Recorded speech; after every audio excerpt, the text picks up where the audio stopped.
Good morning and welcome to this online conference. My name is Shaukat Ali Khan and I am the Chief Information Officer here at the University of Central Asia. I hope you all are doing well in these unprecedented times. This conference is a partnership between us at the University of Central Asia, together with the World Bank, Korea Internet Security Agency, KISA, Korea World Bank Partnership Facility, KWPF, and the State Committee for Information Technology and Communications of the Kyrgyz Republic. Thank you to all those involved in making this happen. We are really pleased to have such a strong partnership that can benefit all of us and the people of Central Asia. Without any further delay, it gives me great pleasure to welcome Mr. Naveed Hassan Naqvi, World Bank Country Manager for Kyrgyz Republic, for his welcome remarks. Thank you, Shaukat. Ladies and gentlemen, colleagues, it's my great pleasure on behalf of the World Bank to welcome you here to this virtual workshop to discuss the Korean cyber experience and how to apply it to the Kyrgyz Republic and its context. I want to thank the Korea Internet Security Agency, the Korea World Bank Partnership Facility for making this visit happen, and of course, the State Committee for IT and Communications in the Kyrgyz Republic has been instrumental and a key partner, as has the University of Central Asia. I want to especially thank Mr. Altenbek Ismailov, Mr. Sams Kasim Lakha, and Yoonghee Kim from these partner agencies for being present today and sharing their views with us. I would also like to thank all the distinguished Korean experts who are joining us today to share their experience. Today's workshop is part of a capacity building series under the Digital Resilience Program, which aims to strengthen the Kyrgyz government's capacity to respond effectively to growing cyber threats, and of course, develop a regional leadership in digital resilience, including cybersecurity, business continuity, and personal data protection. Digital transformation has been a high priority of the government of the Kyrgyz Republic. And in 2019, the Cybersecurity Strategy and Action Plan was passed for 2019 to 2023. And this strategy, the adoption of this strategy, was recommended in the Kyrgyz Republic Cybersecurity Capacity Review conducted in 2017 by the World Bank, together with the University of Oxford, Global Cybersecurity Center, and the Korea Internet and Security Agency. And the World Bank has been supporting this effort through a regional program called Digital CASA. The Digital CASA program aims to expand access to more affordable internet, attract private investment, and increase the ability of participating governments to provide digital government services all over Central Asia. Earlier this year, the Digital Resilience Technical Assistance Program was initiated with support from the Korea World Bank Partnership Facility to strengthen the implementation and cyber resilience of Digital CASA. I think given the current context of COVID, there is no single event that has brought to light the importance of digital resilience than this COVID emergency. Within a few short weeks, our world has changed. Global mobility is down by almost a third. And in fact, global mobility is down by much more than that, but it's driven by the fact that about a third of the world's population is under lockdown. We have seen cyber breaches increase by 273%.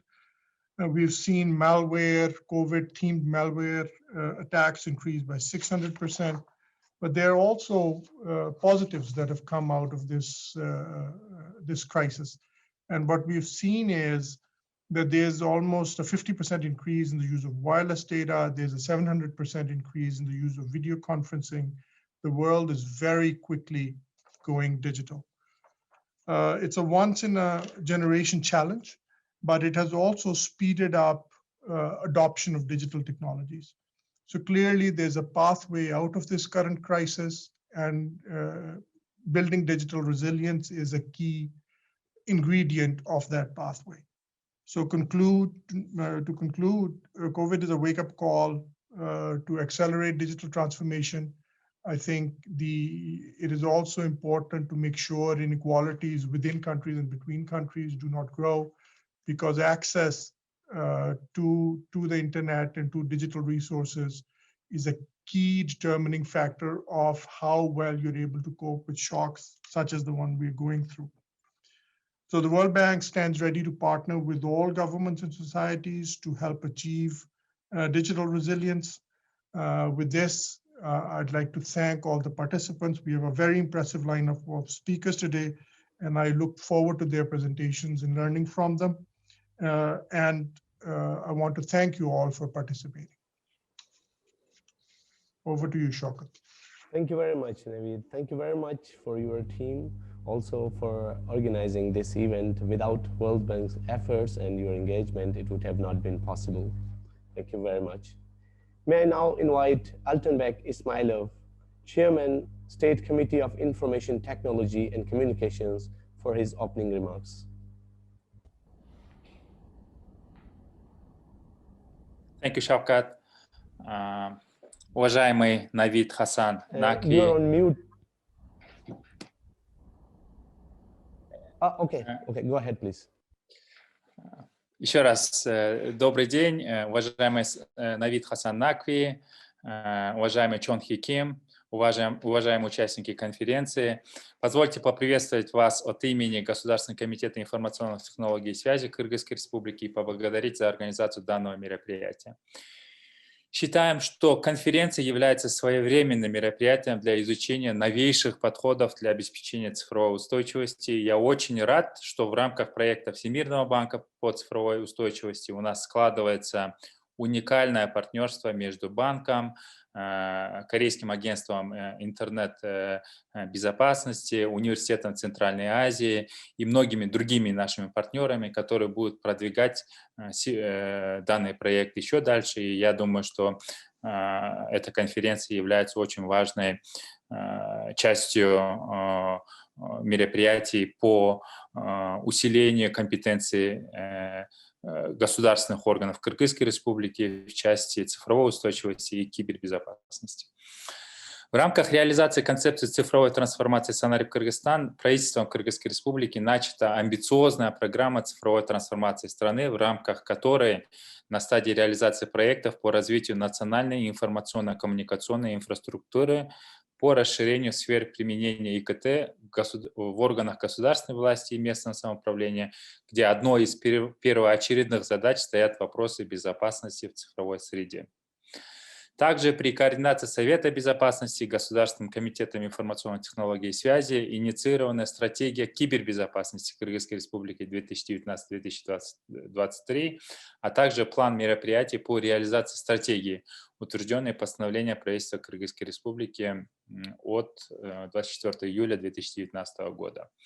Данная стратегия должна стать основой для комплексного реагирования на возникшие угрозы и прогнозирования рисков в сфере кибербезопасности путем принятия соответствующих нормативно-правовых актов и направлена на выстраивание системы защиты киберпространства, определение алгоритма действий государственных органов на среднесрочную перспективу, а также создание условий для безопасного внедрения технических средств и программных продуктов. В рамках стратегии кибербезопасности Кыргызской Республики, утвержденное постановлением правительства Кыргызской Республики, в настоящее время реализован ряд мероприятий. Одним из основных принятых нормативно-правовых актов в сфере кибербезопасности стало постановление правительства Кыргызской Республики от 21 ноября 2017 года об утверждении требований к защите информации, содержащейся в базе данных государственных информационных систем.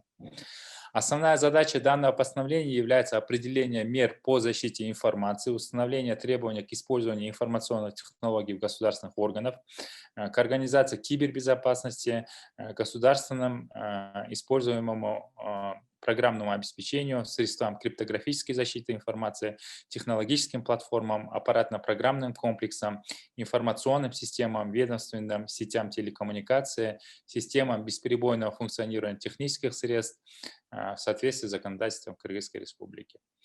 Данный документ стал первым нормативным регулированием, который комплексно определяет подходы и требования к обеспечению кибербезопасности государственных органов. Одной из составляющих кибербезопасности является защита персональных данных. Основополагающим в нормативно-правовой базе в сфере обеспечения защиты персональных данных послужил закон Кыргызской Республики об информации персонального характера от 14 апреля 2008 года. Данный закон регулирует вопросы, связанные с работой с персональными данными в целях обеспечения защиты прав и свобод человека и гражданина, связанных со сбором, обработкой и использованием их персональных данных. Законом Кыргызской Республики о внесении изменений в закон Кыргызской Республики об информации персонального характера от 20 июля 2017 года были внесены изменения, которые способствовали дальнейшему продвижению законодательной части в сфере защиты персональных данных. Также постановлением правительства Кыргызской Республики об утверждении порядка получения согласия субъекта персональных данных на сбор и обработку его персональных данных, порядки и формы уведомления субъектов персональных данных о передаче их персональных данных третьей стороне от 2017 года. Утверждена процедура получения согласия субъекта персональных данных в форме электронного документа на обработку его персональных данных в целях предоставления государственным и муниципальным услуг. В данном постановлении закреплено содержание согласия субъекта, а также прописано базовое правило о том, что согласие субъекта предоставляется в той же форме, в которой, в соответствии с законодательством Кыргызской Республики, направляется запрос на предоставление государственной и муниципальной услуги. Также данным постановлением утверждены правила хранения согласия субъекта как в случае заверения его электронной подписи, так и в случае отсутствия такого заверения. Таким образом, принятие данного постановления позволило создать необходимые организационно-правовые основы для получения согласия субъекта персональных данных в форме электронного документа на обработку их персональных данных в целях предоставления государственных и муниципальных услуг. Другим постановлением правительства Кыргызской Республики в сфере защиты персональных данных от 21 ноября 2017 года об утверждении требований к обеспечению безопасности и защите персональных данных при их обработке в информационных системах персональных данных, исполнение которых обеспечивает установленные уровни защищенности персональных данных. Был разработан и утвержден в соответствии с частью 3 статьи 21 Закона Кыргызской Республики об информации персонального характера. Статьей 21 Закона предусмотрена обязанность держателя или обладателя массива персональных данных и обработчика принимать необходимые правовые, организационные и технические меры и обеспечивать их принятие для защиты персональных данных от неправомерного или случайного доступа к ним, изменения, блокирования, копирования, предоставления, распространения персональных данных, а также от иных неправомерных действий в отношении персональных данных, а также закрепляется общий перечень таких мер. Данным постановлением установлены 4 уровня защищенности персональных данных. При их обработке в информационных системах определяется порядок, в соответствии с которым держателем массива персональных данных осуществляется выбор уровня безопасности персональных данных, обеспечение которого необходимо при их обработке в конкретной информационной системе персональных данных, исходя из конкретных условий работы с персональными данными, ценности запрашиваемой информации, стоимости мер по ее защите, а также с учетом уровня технического развития утверждается перечень угроз безопасности персональных данных. Каждой угрозе безопасности персональных данных, вошедших в перечень угроз, присваивается рейтинг в зависимости от определенных критериев. Актуальность угрозы, возможно, вред субъекту персональных данных, который может быть причинен в случае реализации угрозы, объема обрабатываемых персональных данных, содержания обрабатываемых персональных данных, продолжительность обработки и рейтинги угрозы безопасности персональных данных определяется как произведение баллов по каждому из критериев. В зависимости от количества баллов определяется уровень безопасности соответственно. Все это позволяет держателю массива персональных данных оценить уровень угроз и выбрать требуемый уровень безопасности. Резюмируя, данное постановление правительства Кыргызской Республики создало необходимые организационно-правовые основы для принятия держателям персональных данных мер, необходимых и достаточных для защиты обрабатываемых персональных данных, что как следствие должно способствовать защите прав граждан Кыргызстана на их персональные данные. Кроме этого, внесенными изменениями в вышеуказанный закон Кыргызской Республики предусматривался уполномоченный государственный орган по персональным данным, определяемый правительством Кыргызской Республики, с функциями и полномочиями по обеспечению соответствия обработки персональных данных требованиям указанного закона, защиты прав субъектов персональных данных, регистрация держателей массива персональных данных, ведению реестра держателей массивов персональных данных и другие задачи, функции и полномочия, предусмотренные данным законом. Последняя редакция вышеупомянутого закона на уполномоченный государственный орган возлагается обеспечение контроля за соответствием обработки персональных данных требованиям закона защиты прав субъекта персональных данных. Таким образом, во исполнение закона Кыргызской Республики об информации персонального характера Государственный комитет информационных технологий связи разработал проект постановления правительства Кыргызской Республики об уполномоченном государственном органе по персональным данным Кыргызской Республики. Данным проектом предусматривается создание государственного агентства по персональным данным при правительстве Кыргызской Республики со штатной численностью 14 единиц, из которых 11 единиц государственные служащие, 3 единицы технический обслуживающий персонал. На данный момент проект постановления находится на согласовании с государственными органами. Создание уполномоченного органа важно и необходимо, так как на сегодняшний день защитой персональных данных граждан Кыргызской Республики не занимается ни одно из государственных органов. К примеру, закон о персонального характера предусматривает, что юридические лица имеют работу с персональными данными только после регистрации в уполномоченном органе по персональным данным. Также предусмотрено, что на уполномоченный орган возлагается функция по осуществлению роли надзорного органа и в случае выявления недостоверности данных или неправомерности действий субъекта персональных данных вправе подать заявление в уполномоченный орган по персональным данным. Однако ввиду отсутствия уполномоченного органа на практике держатели персональных данных не регистрируются в качестве держателей данных, не публикуются в реестре данных, и нарушение в сфере защиты персональных данных остается безнаказанным. Вместе с этим в законодательстве Кыргызской Республики отсутствуют статьи, устанавливающие ответственность лиц, виновных в нарушении законодательства об информации персонального характера. Тем самым государственные институты не имеют достаточно правовых инструментов обеспечения законности в области защиты прав и свобод человека в сфере персональных данных. Хотя практически все государственные и частные инициативы по цифровизации подразумевают сбор, использование и обработку персональных данных человека. В этой связи ГКИС КР во исполнение пункта 3.3 дорожной карты цифровой Кыргызстан 2019-2023 разработал проект закона Кыргызской Республики и соответствующий проект постановления правительства Кыргызской Республики о внесении изменений в некоторые законодательные акты Кыргызской Республики по вопросам защиты персональных данных. Инициированный проект закона Кыргызской Республики разработан в целях реализации закона Кыргызской Республики об информации персонального характера, который подразумевает наличие ответственности за нарушение требований законодательства о персональных данных. В настоящее время данный законопроект находится на согласовании с государственными органами. Кроме того, Государственным комитетом национальной безопасности были проведены киберобучения, сайбер-дрилл для технических сотрудников государственных органов. Также ГКИС КР при финансовой поддержке программы Офиса ОБСЕ в Бишкеке проводится общественное обсуждение по вопросу защиты данных. Также совместно с общественным фондом ГИИ были разработаны методические рекомендации по организации безопасности персональных данных в соответствии с законодательством Кыргызской Республики. Данный методический документ направлен к государственным органам Кыргызской Республики для рекомендаций во время работы с персональными данными.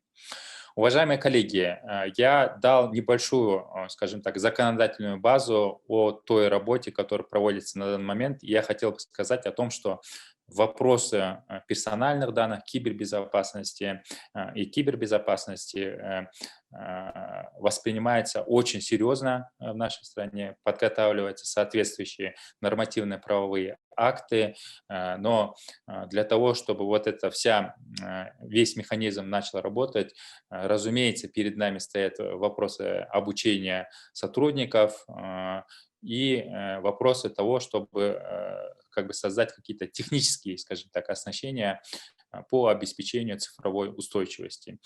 Еще раз хочу поблагодарить организаторов данной конференции и пожелать всем продуктивного дня. Спасибо большое. Thank you very much, Altenbeck, and thank you for State Committee of Information Technology and Communication for all the support and cooperation. As COVID has accelerated the digital transformation with more focus on all the layers, it becomes more important to be mindful of the digital resilience and cyber threats attached with the digital transformation. This conference is organized with the aim to bring best practices from the South Korea, which will help Kyrgyz Republic and other countries in Central Asia to develop a sustainable system for building an adequate capability to anticipate and maintain digital threats and other disasters. This knowledge sharing will help to define appropriate strategies and mechanisms to mitigate the digital risks and threats and how to rapidly respond to breakdowns and disasters. May I take this opportunity to formally thank our distinguished speakers from Korea Internet Security Agency, KISA. We would not be here today without the support and generous time commitment from our distinguished speakers. May I now invite Dr. Shams Qasim Laka, Chairman UCA Board of Trustees and the diplomatic representative of the Aga Khan Development Network in the Kyrgyz Republic, to welcome the distinguished guests and the speakers. Good morning, everyone. My apology for being a bit late joining the thing. I had some internet difficulty here. I'm speaking to you from Toronto, and I'm delighted to see that we have this excellent initiative, always supported by the State Committee on Information Technology and Communications. I'm very pleased to see my friend Altinbek Ismailov. I'm also very pleased to see Mr. Naqvi, Dr. Naqvi, who has recently come to Kyrgyzstan. I'm looking very much forward to meeting you in person. And also, I want to compliment the Korean Internet and Security Agency for everything they are doing to support the effort that we in Kyrgyzstan are trying to achieve, especially in cyber security. Let me quickly spend a couple of minutes telling you about the University of Central Asia. This is a university established by the Republic of Kyrgyzstan, Kazakhstan, and Tajikistan, as well as the AKDN, Aga Khan Development Network. It is a regional university, one of the very few around the world which is a regional university, and it focuses on the education primarily of mountain societies. Mountain societies are usually very deprived of opportunities for education, for health, for economic development, and so we decided that this is a university which could help deprived societies around Central Asia, but also maybe in other parts of the world one day, to get a better opportunity for development. The university has got campuses, residential campuses in Kyrgyzstan and Tajikistan, and we are building one campus in Kazakhstan as well. We have, in addition to that, something like 12 to 13 teaching sites in different parts of Central Asia, including northern Afghanistan, and now we're just opening a new center in Kabul. So our footprint is quite large, although the institution is young. And I have to say that computer sciences is one of the majors that we are offering in our undergraduate program, and one day we'll have master's degrees and PhDs in computer sciences as well. The program in computer sciences is offered in Narin, which is located in Kyrgyzstan, and we are interested in developing the capacity in digital resilience and cybersecurity as one specialization. Of course, we've been working with the State Committee on Information Technology and Communication for quite some time now, And we are delighted to have this partnership, and I hope that we can continue our collaboration even in this field. We have our School of Professional and Continuing Education, which trains students and young and adult learners in a variety of skills, whether it's English or accounting or computers, coding.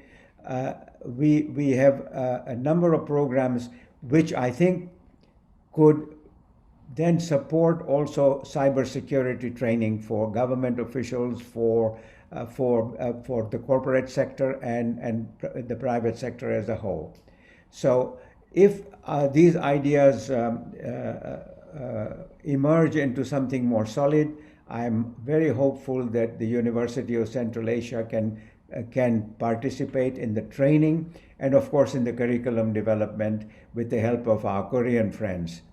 I wanted to also mention to you that we are absolutely delighted that we have the benefit of Korea. Korea has made huge progress, and maybe it is not as well known in other parts of the world, but in Kyrgyzstan and in Central Asia, we have a very high regard and respect for Korea and what it has achieved. And I would like, on behalf of my university and the Board of Trustees, to say that we are very keen to work with the State Committee, but also with Korea, and see how we can benefit from your very long-standing experience in this field. Thank you so much. I wish the delegates good deliberations, and I'm looking forward to the final outcomes and the next phase of this effort. Thank you. Bye-bye. Thank you very much, Dr. Shams Kasim Laka. May I invite Ms. Jung Hee Kim, Director of Security Industry Division, Information Security Industry Group, South Korea, for the keynote speech. Okay. Hello, everyone. My name is Jung Hee Kim, and I'm in charge of the Information Security Industry Division at KISA. It's very nice to meet you. Non-face-to-face situation caused by the COVID-19 is leading changes in many parts of our lives in Korea. Remote work and online education have expanded in response to the concern about the virus infection. And especially e-commerce has increased sharply by more than 30% compared to the last year. For providing secure those services, the importance of the security is more emphasizing these days. For this circumstance, it is very meaningful for us to participate in this virtual workshop for sharing our experience and find the best practices together on cybersecurity issues. Okay, I'm very delighted to make a presentation about my organization, KISA. I will introduce the main roles of the KISA and the related activity for global cooperation. Okay. Yeah, this is next. This is my agenda.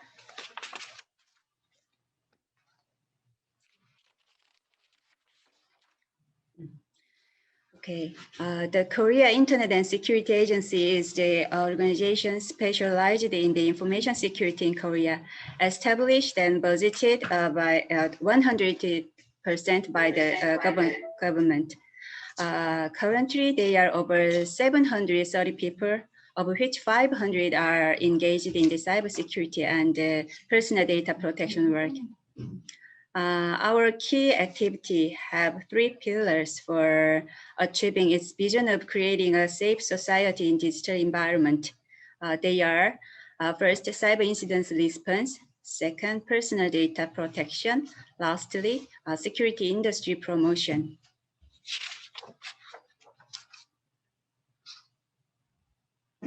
Okay, KISA performs its duty based on a number of laws and regulations.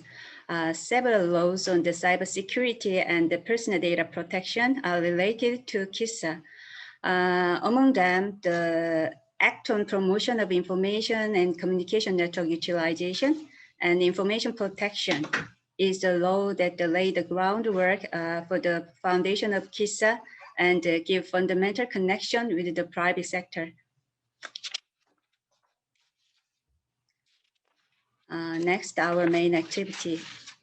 First, regarding the cyber incident response and management in the private sector, we perform this job in accordance with the requirements of the law.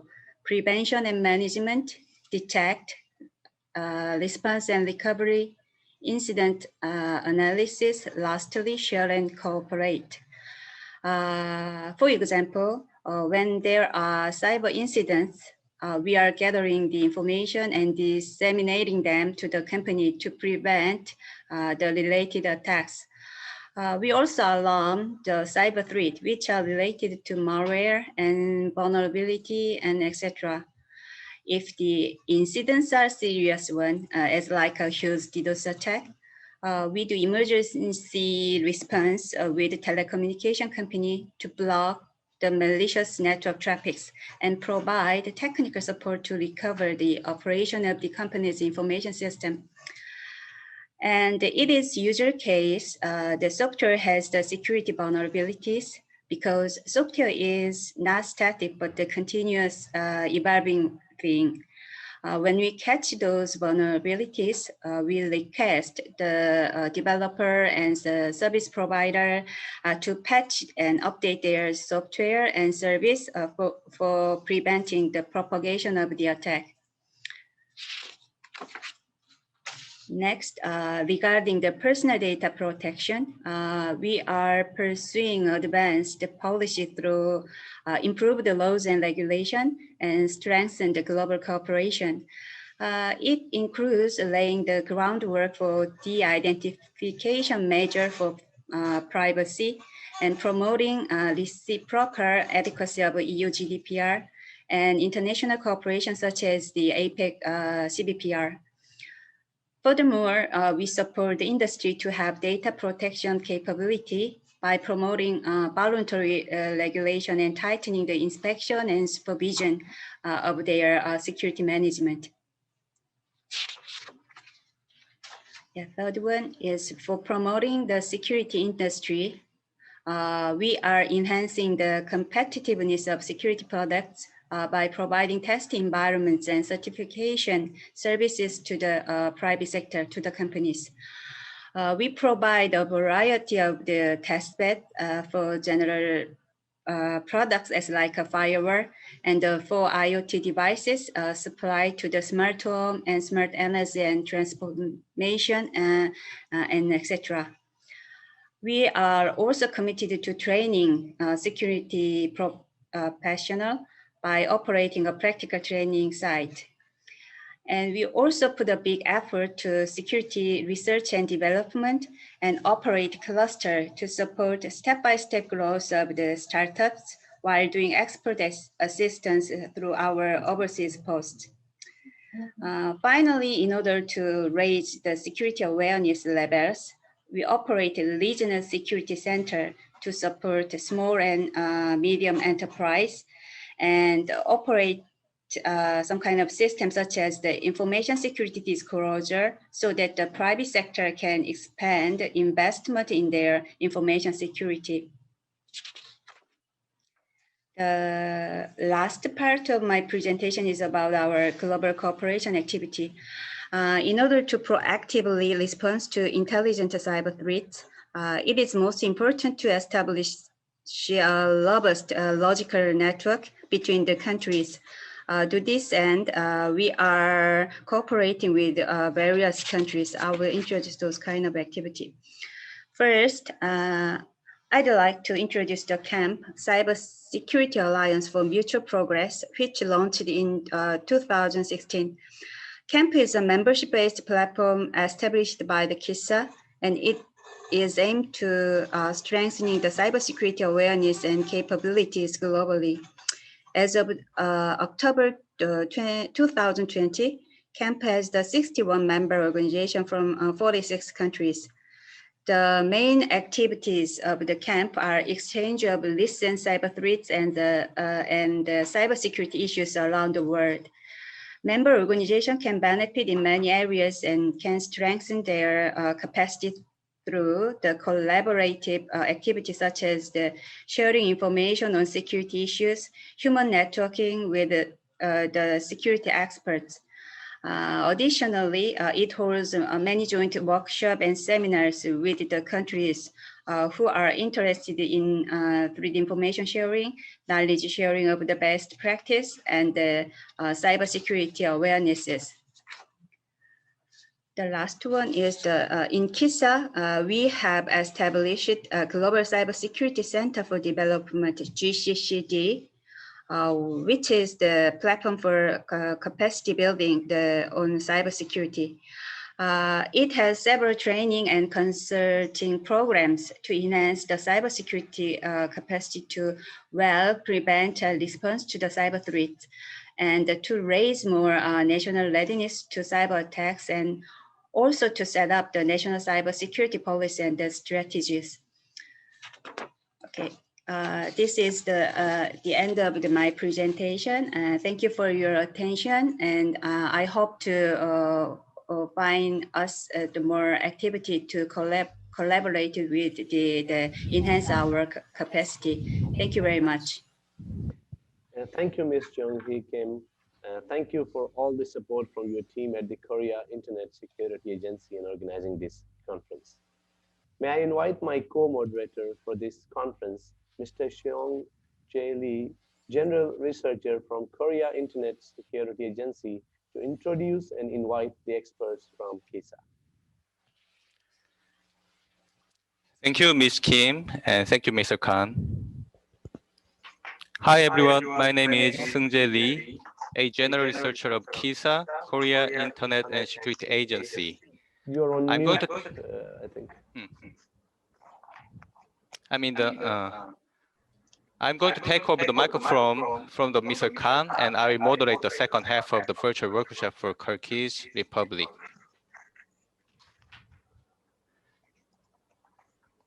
Before we invite our presenters, I would like to remind everyone, you can select your preferred language at the bottom of this Zoom screen, and please leave your questions using the Q&A function.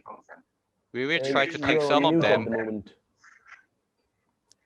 every end of presentation.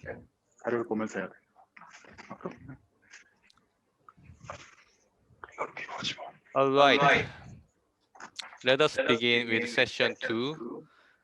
I'm going to introduce one of my colleagues, Mr. Hong Sun Jung, General Researcher at KISA. He will present cybersecurity framework in Korea, policies and regulatory framework.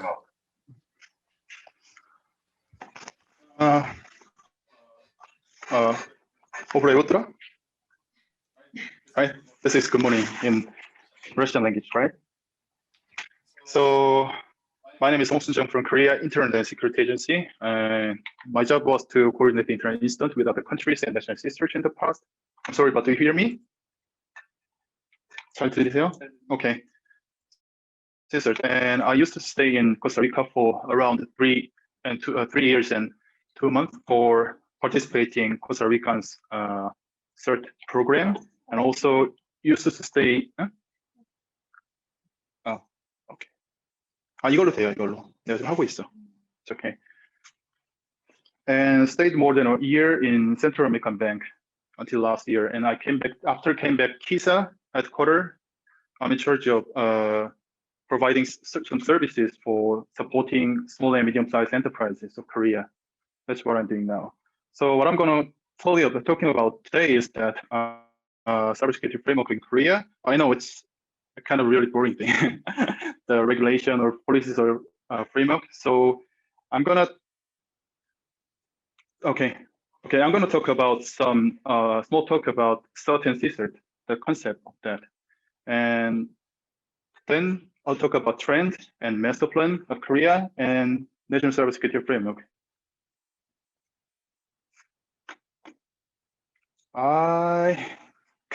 Considering this environment, it seems like I cannot interact with you guys easily. So I'll just talk And I'll receive your questions later in the final part. Okay. So this is a picture that I really like to explain about certain CISR. That's the fireman, right, in the picture. So the fire station, what they're doing, they provide some services to suppress the fire of the house, right? The fire station in internet is a CERT. That's the similar thing, but just to move the environment to the internet. So this is a certain CERT concept. When there is a fire, the people are burning inside of the house, and what they have to do, they have to make a phone call to the fire station, right? And then fire person visit the house to suppress the fire. That's the process of the fire station does. And just exactly move the environment to the internet. So there's a explanation under the pictures. So traditionally, a CERT or CSERT is defined as a team or an entity within an agency that provides services and support to particular group or target community in order to prevent, manage, and respond information security incidents. That's the concept of national CERT and CSERT. Okay. Okay, the CERT is registered trademark owned by Carnegie Mellon University. The CERT terminology developed in 1988 by Carnegie Mellon University, a software engineering institute in the United States. Because of the world first worm virus, the Morris worm. Because of this CERT terminology is registered by Carnegie Mellon University, you should ask them to use that name, the CERT. But because of that's a kind of de facto, so everybody use the CERT name. So as far as I know, they don't ask them to request the permission about that. Because of that, there are a lot of alternative names about the CERT. Computer Emergency Response Team, that's the original one. And the second one is CSERT, Computer Security Incident Response Team. And the third one is CERT, Computer Incident Response Team, and Computer Incident Response Center, Security Incident Response Team, Security Emergency Response Team, and etc. There are a lot of alternatives about the CERT and CSERT name. Okay, so in this picture, you may see a lot of blue color countries. I captured this picture in the United Nations IT website last year, and all those blue collar countries have their own national CSERT. But not every CSERT are the same.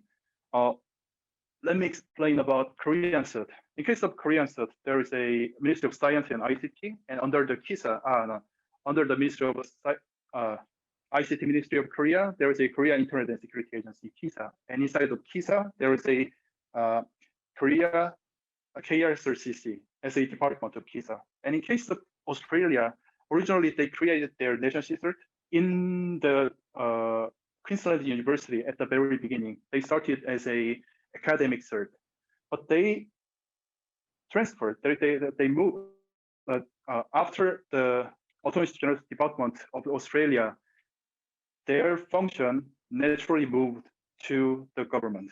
So now the CERT to Australia is the national CERT of Australia. Let's move to the United States. They have Department of Homeland Security, right? Under the DHS, they have CISA, Cybersecurity and Infrastructure Security Agency. And inside of that organization, the US CERT, their national CSERT, is located in there. And in case of JPCERT, Japan, their CERT is non-profit organization, but funded by Ministry of Economy. So every single CSERT, the national CSERT, their environment are so different. So I'm not sure your country, the Kyrgyzstan, already established a CERT or CSERT already. But I checked your website. It seems like you have, but I'm not sure exactly.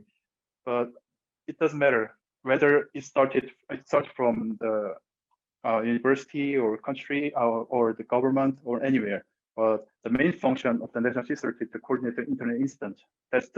You have to focus on them at the very beginning. If you have any questions, just jump in anytime, because I'm gonna talk about a little bit boring things. So the first one is trend. I'm not sure, you've heard about the Vodafone. That's the UK company based in London, and they are a traditional telecommunication company. And in case of Korea, we have SK Telecom.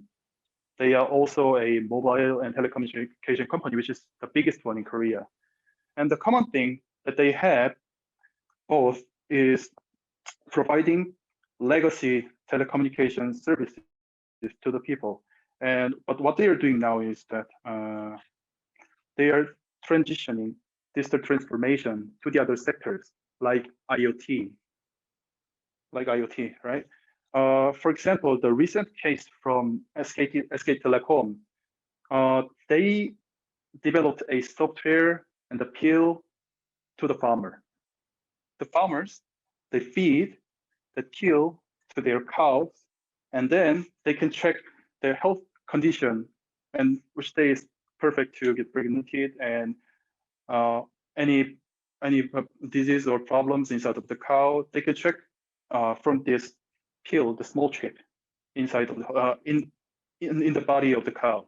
So that's an example of the IoT. And back to Vodafone.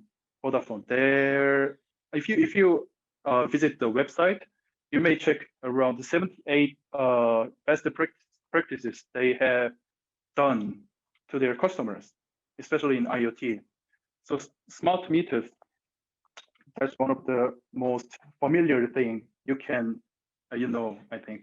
So they installed a lot of sensors and smart meters. So what they can do is that they can check and they can measure how much their customers consume the electricity in your mobile phone or in the platform they provided.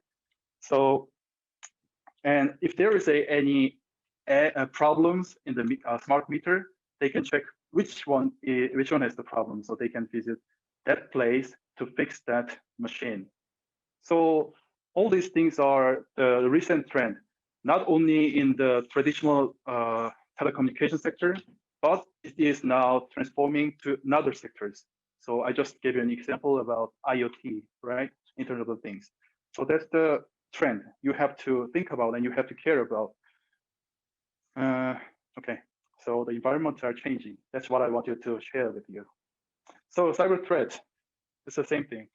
The environments are changing. It's moving now. So let's go to the Korean cybersecurity trend and international trend. Okay, there are 5 parts. The recent cybercrime, the increase of cyber threat. That's the first part that I want to talk about. In case of 2009, we had only 9,000 cases of cyber attacks at the time, and now in 2018 there was a Winter Olympic in Pyeongchang in Korea. And it's 4 times much more than cyber attacks during only that Olympic period. So it's quite massive, right? And from the AV test, they say 350,000 of new malware every day. That's the latest one. Compared to 2009 and 2018, now there are a lot of malwares are in the field, right? They're creating. Okay, and let's talk about extortion of Bitcoin. 안 보이지? 앞으로 가죠. 앞으로. Okay, this is extortion of Bitcoin. So we have a lot of Bitcoin exchange companies in Korea, and the last year and 2 years ago, and there are a lot of hacking instances to those Bitcoin websites. And we've received around 8 cases last year. As far as I know, there are more hacking cases so far, but it is not open yet. So 8 cases during 3 years, $11 million from 2017 to 2019. And let's go to the left down side. Massive extortion of personal information. So extortion of more than 10 million from hotel reservation websites from 2013 to 2020. I didn't write down their exact name on this presentation file, but their name is bookings.com and hotels.com and Expedia. So that's quite latest news that I have received from the article. And the information leakage of 400 billion from Facebook account, it happened in last year. And all these sources are the official newspapers and the articles. Okay, let's go to the right one, industrial espionage. So small and medium-sized enterprise hacking and industrial espionage. So $300 billion in 3 years in 2017. And smishing and phishing, this is quite emerging threats recently. We also have smishing cyber fraud response center inside of KISA, and there are a lot of reports from the people and a lot of cases about those cyber frauds. So from the police agency material, they say $1 billion from 2014 until middle of this year. So those are the recent cyber crimes. What's next?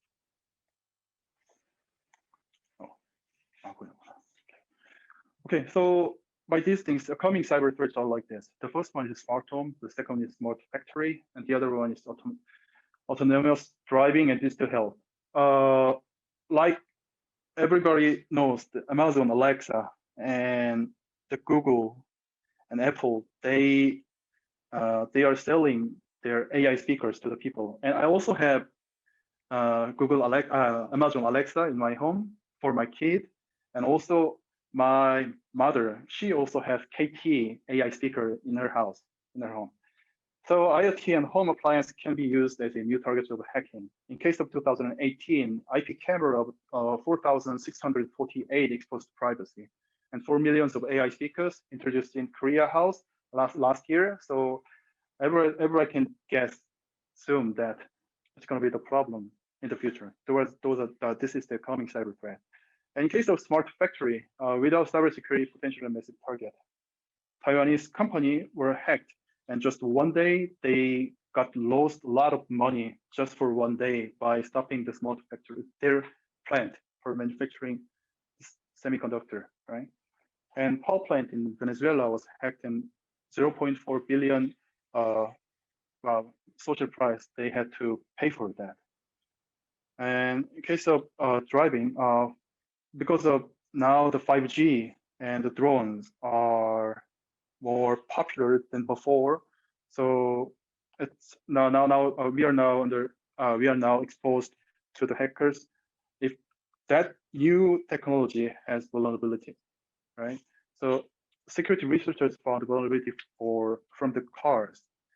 It was about Lexus and Toyota. I took this article a couple of days ago from the news. So that's the other coming cyber threat.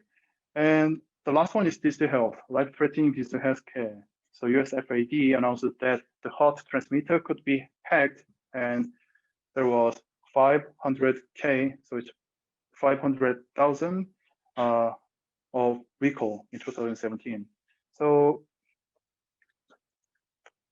So by 2021, cybercrime cost is estimated at 6 trillion in worldwide. It's from the CES trend report. And last year, WEF, World Economic Forum Global Risk Report, they say top 5 global risks in terms of likelihood includes data fraud or theft and cyber attacks. So the fourth one and fifth one is data fraud, theft, and fifth one is cyber attack. So it's quite messy, right? Next. So change of environment, information security. So cyber attack is active in IoT and convergence tech and threatening person. So as I told you in the first slide of the section, the previous one is target, PC and just network focused. It was the legacy ones. But now it's the environment are changing, so their target moved to the new ones. IoT, convergence tech, and smart factory, and smart grid. So it's gonna be, and it's under changing now. And the attack method also changes from spreading virus, website and DDoS attack but now it's APT and IoT DDoS, AI-based automation. And in case of KISA, we also developed a IoT honeypot system last year, and we are using that system now. So we are collecting more information from the IoT sector. And danger of the cost from extortion of company asset and social chaos, but now the hackers and the bad guys want to take personal life, nation, society, chaos as well, and larger scale of extortion and many things there. And response method is from network, physical, encryption, authentication, content security, and now it is more, the response method is now changing. We are also got improved, like many private companies as well. So complex auth, 몇 분 남았는지 알려주세요. 7분, 6분? Okay. Complex auth, physical network encryption and convergence security, intelligence AI, big data, cloud-based security. So we are also intelligent more than the past, compared to the past.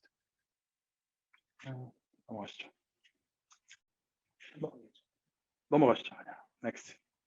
Okay, let's talk about the master plan. So we developed a master plan for cybersecurity last year for the country. Next. So that's the vision and strategy. So our vision is safe and trusted cyber environment. Goal is cyber safety and promoting cyber industry.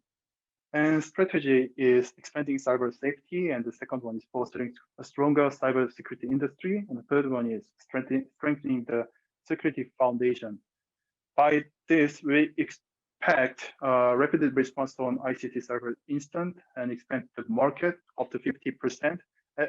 Every single year, our cybersecurity industry of Korea is expanding, and we expect it's going to be up to 50% in 2021 compared to from the 2019. And job position increase because of the industry is expanding. We need more cybersecurity experts. So naturally, the job positions are making from the market. So 13,000 in 2022 and leading technology by 2022. That's our vision and the strategy. Oh, please. No. Okay. Building a total safe cyberspace environment. As I told you, expand cyber safety, strengthening IoT, expand to ICT and IoT, and support on vulnerability. So some things that we are building, but because of the lack of the time, please check the material that you have now. And strengthening information security to create future growth engine, improving current market situation, security vendor create that environment, and convergence security new market, targeting global market. So we are also promoting the security industry by supporting those companies. Okay, and the subject 3, strengthening the foundation of cybersecurity. So without the foundation, we can't do cybersecurity as well. So we are doing a review of the Cybersecurity Act. There are a lot of cybersecurity related acts, but there are some duplications. And we have to develop the cybersecurity insurance policy, and we need more research about the new policies about cybersecurity and future cybersecurity technology. Government is also focusing on developing new cybersecurity technology, but also our dedicated private companies like Amneb or Fast.com, they are also focusing on developing new technologies to make their product best, and fostering experts on security and domestic international cooperation with other countries or national research and other government. Okay, next. Okay, this is a timeline. I'm gonna just have to 지나갈게요. Okay, The last one is framework. This is the last page that I want to talk about. If you already participated in the KISA seminar or conferences in the past or meeting, maybe you've already seen about this. Our head is Cheongwade, that's a presidential house. And inside of the Cheongwade, that's presidential house, there is a Office of National Security inside. And they are the control, they're the head and the chief and the control tower of Korean cybersecurity. And we have 3 different sectors. The first one is public sector, second one is private sector, and the last one is military sector. And in public sector, there is a national intelligence service. They are very similar to CIA of US intelligence agency. And inside of that organization, National Cybersecurity Center is located, and they are in charge of public sector. And in case of private sector, Ministry of Science and ICT and KISA is in charge of. And inside of KISA, there is a department, KIS, Korea Internet Security Center, and Korea KRCC, our national third. And the last one is military. Ministry of National Defense, they are in charge of that, and Cyber Operations Command is in charge of that sector. And because of more than 90% of internet is by using private sector, so you have to think about every single sector, but also you have to focus on the private sector as well. So this is the Korean National Cybersecurity Framework. Next. Okay, this is what I want you to share with you, and thank you very much for listening to my presentation, and thank you for your attention. Thank you very much. Thank you, Mr. Jung. Before we take the Q&A, I will let you know one notice. Please leave your questions using the Q&A box at the bottom of the screen. There's one question. Since COVID-19 pandemic started, what kinds of countermeasures did Korea, it means KISA, prepare in terms of cybersecurity? If any, could you share with us? There's a question about COVID-19 pandemic and what kind of countermeasures did South Korea, KISA, prepare in terms of cybersecurity? Okay, after the outbreak, it started to change our lives across all areas of society, right?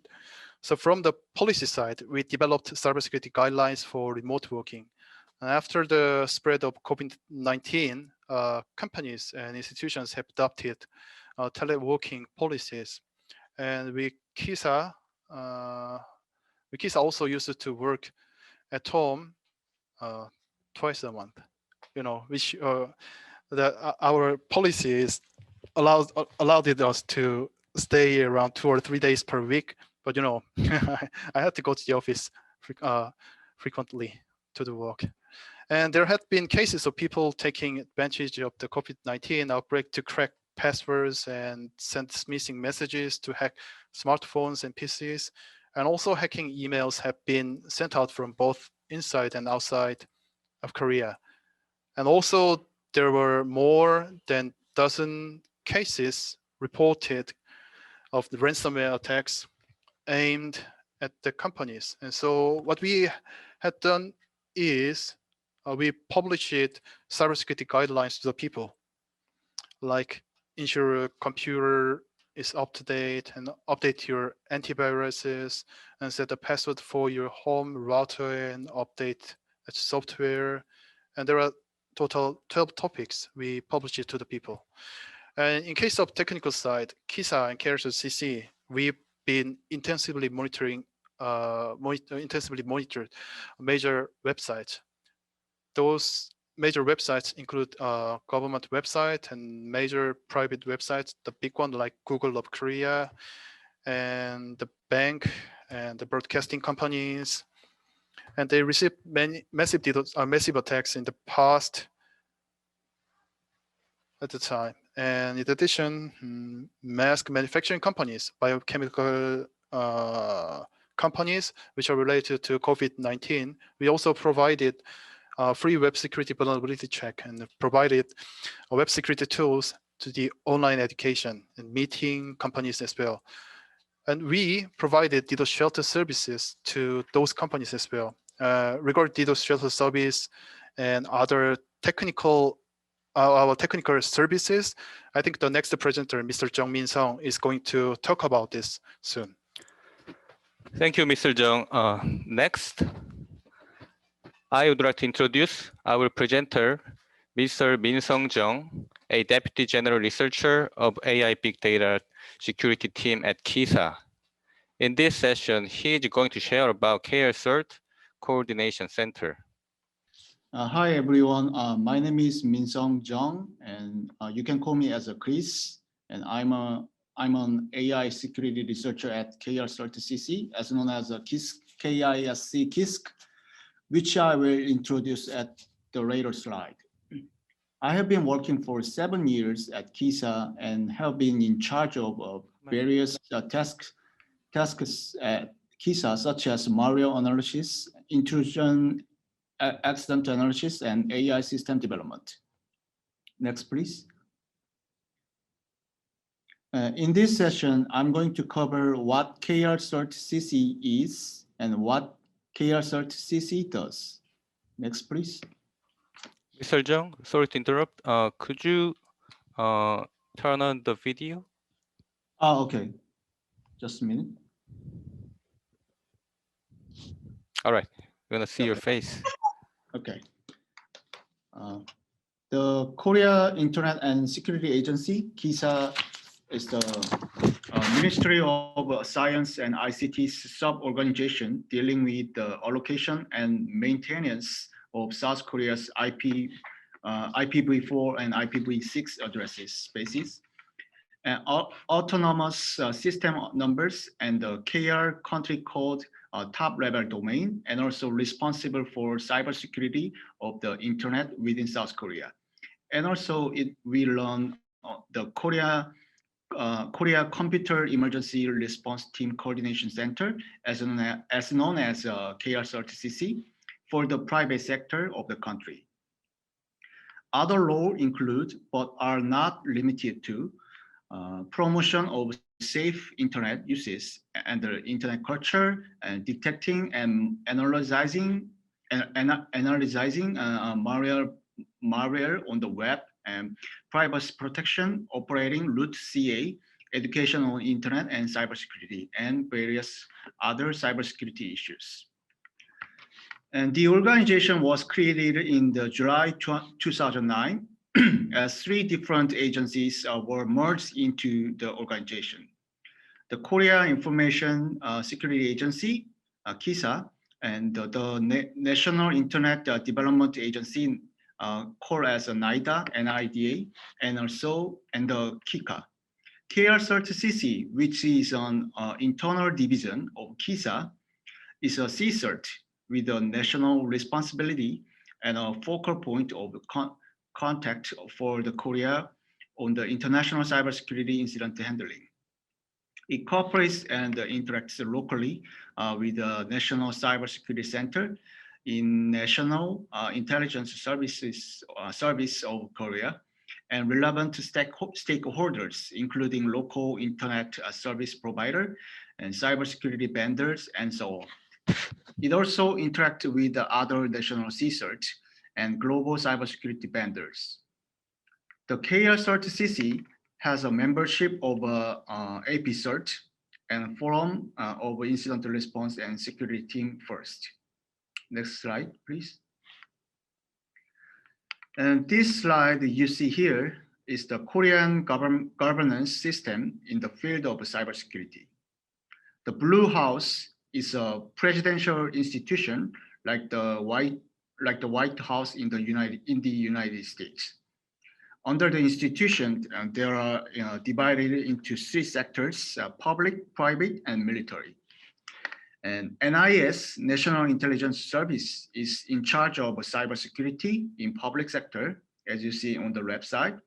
And MND, Ministry of National Defense, is in charge of cybersecurity in military sector on the right side. And in the center, at last, KISA is in charge of a private sector. KISA works closely with internet service providers to handle cyber threats arising from various platforms. And KISC, Korea Internet Security Center, also known as KRCC, has 3 divisions, 1 center, and 14 teams. I'm sorry, next slide, please. KRCC has 3 divisions, 1 center, 14 teams, and 160 employees. First, Instant Response Division is grouped by 4 teams: a Cybersecurity Policy Planning Team, Internet Security Response Team, and Detection Team, and Cyber Emergency Control Team. Second, Instant Analysis Division is grouped by 4 teams too: Profound Analysis Team, Instant Analysis Team, and Vulnerability Analysis Team, and Vulnerability Assessment Team. Third, Convergence Security Division is grouped by 4 teams too: Convergence Security Policy Team, Convergence Security Support Team, Convergence Critical Infrastructure Protection Team, and E-Government Security Team. Fourth, Cybersecurity Big Data Center is grouped by 2 teams: Cybersecurity Cooperation Team and the AI Big Data Security Team, where I am working at now. Next, please. And KISC has 5 main activities in information security. First, KISC operates 24/7 monitoring control center, and we manage every threat according to cyber threat warning level. Also, we provide web security reinforcement service to those who need support to check if their website is vulnerable. Second, at detection measure stage, depends on what type of incident it is, we respond to it accordingly. As soon as we detect any malwares from cyber incident, our analysts work on it. If it is a DDoS incident, we notify detailed information of attack and run DDoS defense system to protect the victim. If any vulnerability involves in the incident, we analyze it and inform the private sector. Third, after we finish analysis on the threat, we share the information with the member of CTAS, a cyber threat analysis and sharing system that we have open since 2014. First, KISC is providing public services for 3 types of cybersecurity: cyber curing system, and DDoS sheltering system, and cyber frauds. I will cover these in the later slide.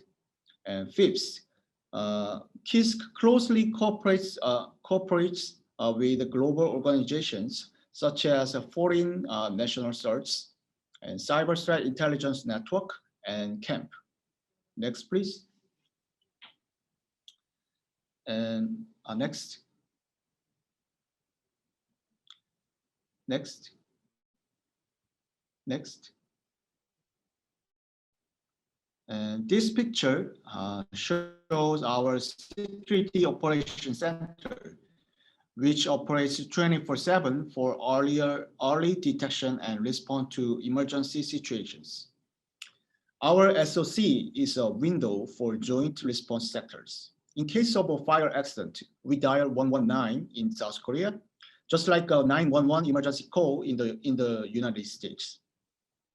Similarly, we have a dial number of 118 for the internet issues such as personal information leakage, illegal spam, or reports about the potential hackings. This call center operates 24/7, and there are professional consultants to help you right away. In addition, Cyber One-Step Center was established to help our consulting issues that requires investigative agencies. A police officer is working together with our 118 call center. Next, please. At our control room, the controller monitor network abnormalities 24/7. In more detail, they monitor live network traffic data, domestic major web servers, and status of a DNS server. In addition, they check the security blog post periodically. They also operate a hotline of relative organization to handle the content of the incident report. And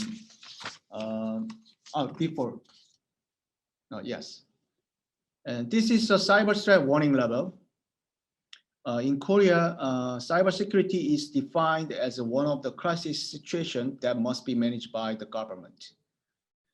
We normally stay with the normal level at the bottom, but in order to systematically respond to various cyber attacks, cyber threat warnings is issued with a moderate, substantial, and severe critical level according to the crisis situation, considering ripple effect and damage scale.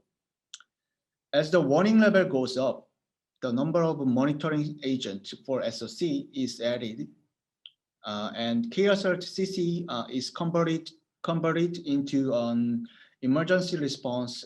Prepare this schedule. Now, next. Now I'm going to introduce the services for especially SMBs, small, medium-sized businesses. KSRTCC gives 3 web security reinforcement services for small and medium-sized businesses. First, we have provided web vulnerabilities inspection service of a company's website with the detection rules based on OWASP Top 10 since 2009. We performed over 3,000 of website annual and and to detect new vulnerabilities, we update the rules every year. Based on the result of a survey about some companies that received the web vulnerability inspection services, everyone was satisfied with this service, and most of the companies fixed the vulnerabilities through the report. Some companies said, it is so wonderful that we are going to use it once a month. And second, KSRTCC provides a web shell detection program. Why we detect especially web shell? Web shell is uploaded in the servers and abused in many instances for getting data, spreading malwares, and so on. Because web shell frequently has used in most of the instances for preventing small companies, KSRTCC has supported a program to find this hacking tool since 2009.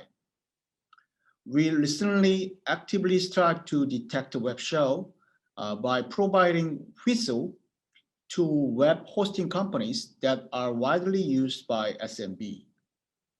We have had some loyal companies since launching the whistle. We have been improving this software and trying to enforce web security with loyal companies. We have extended a rule type to find more web shell and change its structure to manage well a lot of agents. Third, we provide a web application firewall for detecting a web attack. Users can block basic web attacks such as cross-site script, SQL injection by editing the rule. KSRTCC has improved CASA for enhancing web security since this year. The amazing thing is everything that I'm announcing you at this session is free. Next. Recently, hackers tend to hide the malicious code in website just visiting these websites. Users' PC can be infected without any notice. To prevent this damage, KSRTCC developed a web-based malicious code detection system called MC Finder, Malicious Code Finder. And KSRTCC monitors about 4 million Korean websites through the MCF four times a day to detect whether the malicious code is hidden or not. Most website administrators do not realize that there are hidden malicious code in their system when cyber incident occurs. So when we detect the infected website, we ask administrator to delete it or reconfigure by phone, email, and provide technical support and web vulnerability check service if necessary. Next. As you already know, DDoS attack requires a prompt measure because it doesn't bound to only one ISP. There are many ISP, internet service provider in Korea, and KSRCC has installed and is now operating a DDoS defense system that detects and responds to DDoS attack early at internet exchange node among ISPs, and also monitors any signs of imminent attack. We send DDoS attacking IP and detect information to ISP for taking actions. KSRTCC has installed 28 DDoS defense systems at 11 ISPs, and each system can detect and respond up to 10 gigabps. Next. Cyber threat response begins with finding of vulnerabilities. Well-known vulnerability can be prevented through update patch released by vendors. However, unknown vulnerability such as zero-day is unstoppable until the vendors release appropriate patches. Therefore, a lot of companies like Google or Microsoft are running a bug bounty program to secure their products and system. In Korea, KSRTCC also has operated a bug bounty program since the fourth quarter of 2012 in order to detect and analyze a new vulnerability that threatened the domestic security in the earlier stage and prevent infringement. For reputation of Korean companies, they are passive about a bug bounty program for their own. Nevertheless, the risk of zero-day vulnerability can be critical. So KSRTCC is gradually inducing participation of companies to operate a bug bounty program in Korea. There is an effect to operate bug bounty program in Korea. One of the companies that cooperate the bug bounty program said that our reputation had got better by operating the bug bounty program, and customer perceptions of the need for security update had begun to change. For reference, the total amount of reward was about 870,000 USD, and total number of reward was 1,100 until 2017. Next.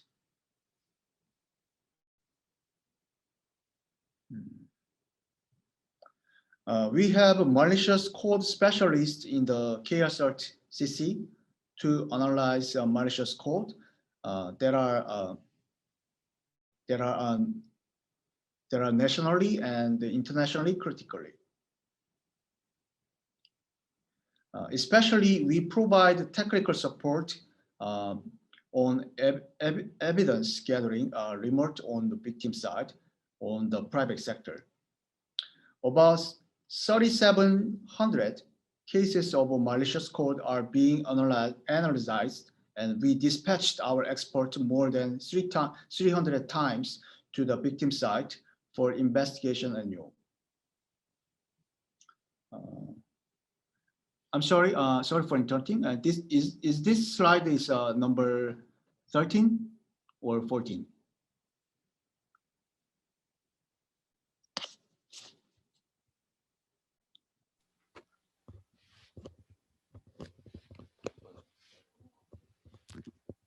Sorry, Mr. Jung. Actually, we cannot see the page of the slide. So its time is almost up. So could you wrap up within 2 minutes? 2 minutes? Okay. Yeah. Okay.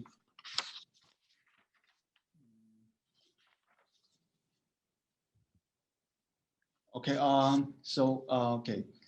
This is okay. This picture shows the how we cooperate with a domestic partner. We use the information via CTAS, the cyber threat analysis sharing system. We encourage the domestic partner to join our system, and we share more than 219 members from the private and public sector are joined together to cyber threat information. Okay. So could you go to the last page of my slide?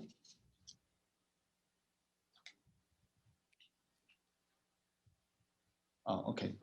Yeah, that one. Okay. And so today, internet is connected all over the world. It means it has a possibility that hacking comes from anywhere, not only domestic issue. So we cannot solve a cybersecurity program by a single nation for solving this issue, and we need to cooperate each other. And so we work together with the international organization, global companies, WorldCert, such as First and APCert, Microsoft, and so on. So KISA has been playing an important role, not only in Korea, but also in the Asia Pacific region. And now we try to expand our partnership based on the networking platforms. So as you can see, we work in the various fields around the world, and we believe global cooperation will be even more important than before in the field of cybersecurity. And I think due to the lack of the time that I was given, I cannot. I wanted to go over more slides, but since time is over, so I have to wrap up my presentation. Thank you for listening, and yeah, if anybody has a question, I can answer promptly. Thank you, Mr. Jung. There's one question we get. The question is, as I understand, Korean ISPs and other companies that provide internet service that are obliged to share its network traffic and other log events with KISA Security Operating Center. Is it like mandatory to share the network traffic and other log events with KISA Center, all the Korean ISPs and other companies? Okay, let me answer the question. The sharing duty is sharing information, cybersecurity information is not a mandatory in Korea. Even when, for example, if a small size, if any company has an incident occurred, that case, they need to report the incident as soon as they receive the threat. But the problem is that although we can issue the ticket to the company that has not reported to us, but some of the company mind reporting the incident because of that, because they worry about publishing their sensitive information on the public. But in terms of sharing information, it is not mandatory. So it's up to the selection or decision of the company. So as I mentioned in my presentation, we have CTAS to share the information. So, but in terms of sharing information, it is not mandatory. But we just encourage our domestic partner to share the information with us. So okay, I'll ask more answer about that issue. So I'm not sure already. Mr. Jung Min Sung, he already explained about that, but we installed some sensors between ISP and ISP. So we call it Internet Exchange Node. So what we are doing is that from those sensors between ISP and ISP, we collect the only amount of the traffic, not about the content, so that we can check whether there is a abnormal activities in our network or not. We can only just check that. So that's what we can see.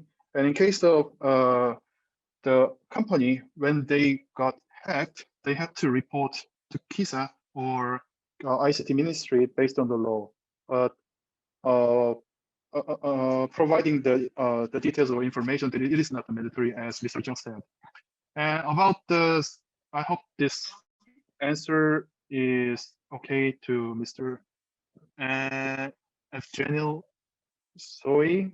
And the other participants asked about how SMEs could apply for WebCheck from KISA. And about that, we have a online application website. So in that website, those SMEs can input their information and then they can apply for that. Only SMEs can use that. But this is only domestic service at this moment. Okay, that's it. Yeah, as Mr. Jung Hong-sun answered to the anonymous question. So we provide the tool, the software for the SME, and it's like the type of agent installed on their server. So SME can use the solution, our solution, to check whether their web server or any server to have a malicious code or web vulnerability. It's called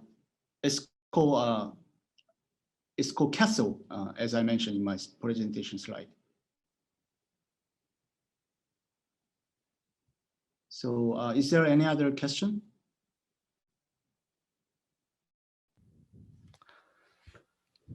Thank you, Mr. Jung. Session 4, we cover COVID-19 topic. This new normal changes us by making us work remotely and forcing students to study remotely. Everything changed, no contact. In order to use safe on-tech technology, data protection is one of the most important issues. So I will introduce one of the most famous Korean digital right management company named Pasu.com. Actually, KISA also use their DRM solutions to protect our internal data. I will introduce Mr. Jason Son, manager of Pasu.com. He will give a speech about COVID-19 specific cyber preparedness. Thank you for joining the webinar. I am Jason Son, working for Pasu as a principal consultant, helping organizations to implement ideal data management strategies and data security framework. As you can see, or as you can guess from the title, the purpose of this webinar is to share accumulated knowledge and know-how of organizations who have worked with the Pasu over the last 3 quarters. Due to the COVID-19 pandemic crisis, lots of things have changed. One of the most significant change caused by COVID-19 is the way many of us work. Those fortunate enough were able to work from home and have been able to adapt to this new reality with various technologies in place. However, those who were not so lucky are still struggling to adapt to this new normal environment. Perhaps the biggest question for organization is whether to work from home has led to a decrease in productivity and an increase in security. It is certainly a tough question to answer, but we could all agree that this type of pandemic situation will happen again. And we need to redesign and empower our business process as well as the security architecture to overcome these issues. With that said, let us move on to the presentation. Okay, let us begin with what we missed the most. As briefly mentioned in the previous slide, the COVID-19 has enforced us to change the way we work and even led to lockdown situation occasionally. Over the pandemic period, we were limited to have in-person meetings and unable to attend conferences. Did you ever feel frustrated? Most of you would probably say no at the beginning, not knowing the pandemic would last this long. But I would say after 9 months, most people are extremely tired and miss the working environment and lifestyle that we are used to. How about a system access? When we are working from offices using the company network, it was much easier to access documents on company PC and database or enterprise applications running on the company servers. But due to the pandemic, we had to change ourselves. So what did we try? Just like what we are doing now, we have implemented and extended the usage of video or audio conferencing tools to accommodate digital contact requirements. And there have been tremendous increase in using solutions like virtual private network, remote access, cloud, and virtual desktop infrastructures to improve document or system access. Well, using conferencing tools and remote system access is not new to the organization, but they were adopted as out of norm scenario, and current business process and security architecture were not designed to satisfy pandemic-like situations. One of a good example would be data security. We are doing a relatively good job in terms of securing or containing intellectual property or personally identifiable data when they reside inside protected confines of repository or company devices. But due to the pandemic crisis, boundaries of company networks or perimeter has blurred, and it has become almost impossible to protect or manage sensitive data using conventional security solutions. This slide shows a summary of the findings from the IT and security consulting engagement we have conducted during the pandemic time span. Many of our customers believe COVID-19 pandemic-like situation is no longer out of the norm, and they want to build resiliency and at the same time assuring productivity and security. So we have learned that redesigning business process is critical to their business operation. Some of us have already initiated digitalization projects that we are bringing in more business application systems and trying to improve knowledge sharing and communications using the next generation collaboration platform. There have been also efforts to virtualize computing resources to make IT resources available at any time and anywhere.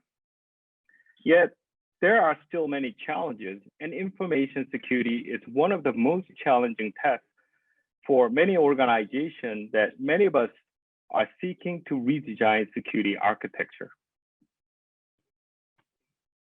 Okay, let us review the business process. As you can see from the graph, there are fairly simple and repeatable business processes, and they are handled by application systems and few of them are automated.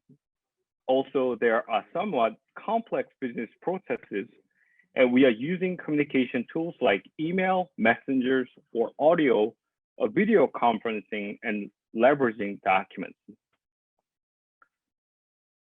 And in between repeatable and complex processes, we are using content collaboration platforms like knowledge management or enterprise content management solutions that we could manage information more efficiently.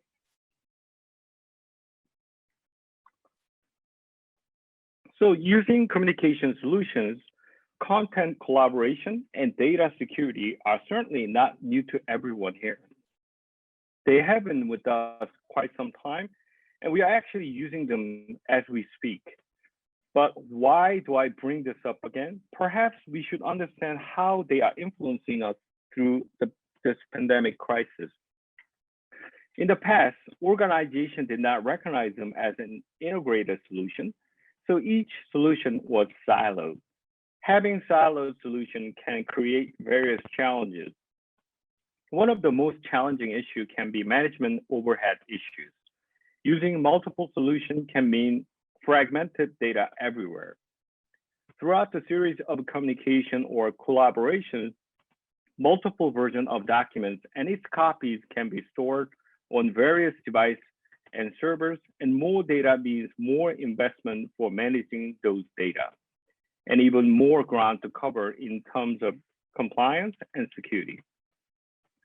Also, each solution has its own security features and functions that it is pretty difficult to carry out a consistent security policy.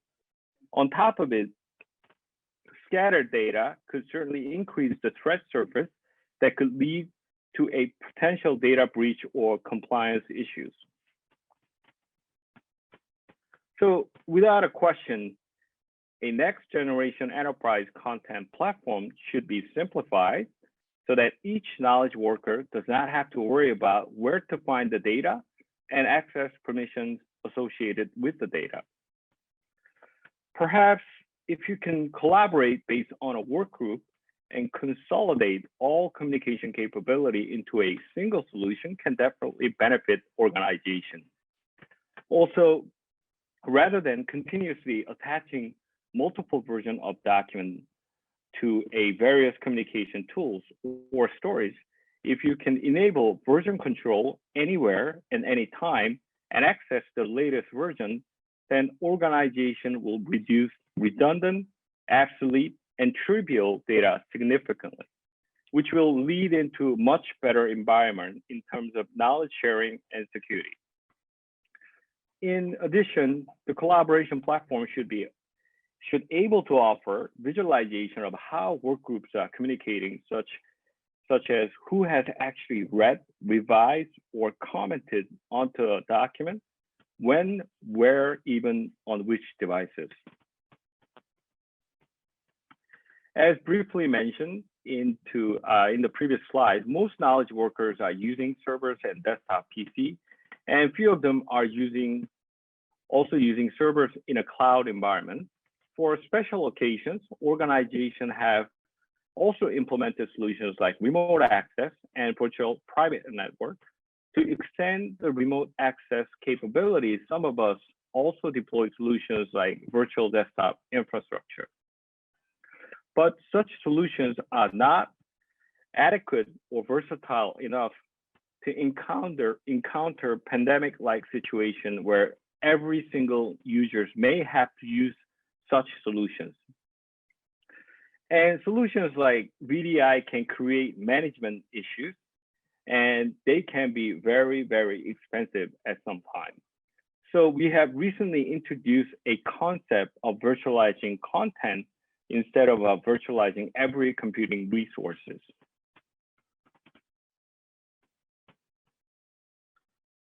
Let us look at why a virtual content infrastructure is must-have solution from a slightly different angle.